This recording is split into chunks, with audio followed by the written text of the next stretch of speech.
think this year there's a much different feeling than what we've had the last few years. We've had a really good pre-season. I think particularly compared to leading to the 2013 season, it was a bit of a pre-season where we didn't have a home ground to train on, we didn't have a gym, we didn't have a lot of stuff.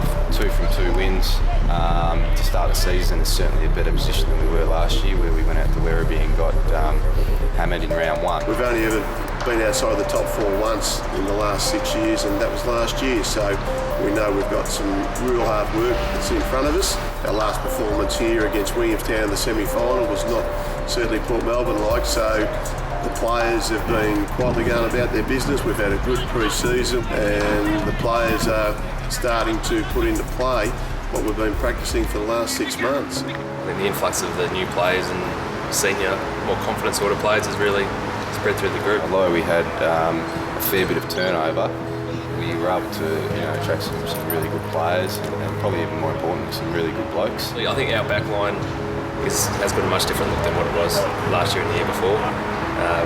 Marcus Marigliani, Marcus Davies, Luke Tynan, those sort of guys. So they've been around for a couple more years now and really want to come here and achieve some success.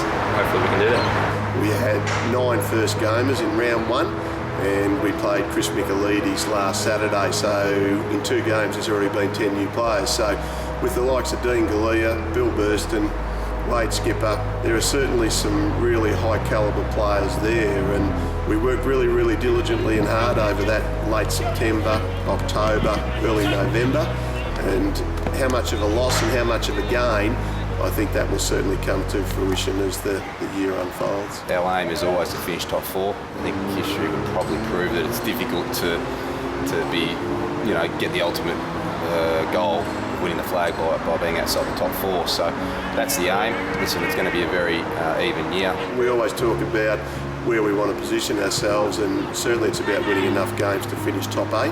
Then it'll play out depending on how good we are at the right end of the season. I think we can win the premiership. I think there's a newfound confidence in a lot of players, and some of the guys who have been here for a few years now are really starting to show that they are VFL senior players. I think the club has got the talent and the depth of player to be able to go all the way.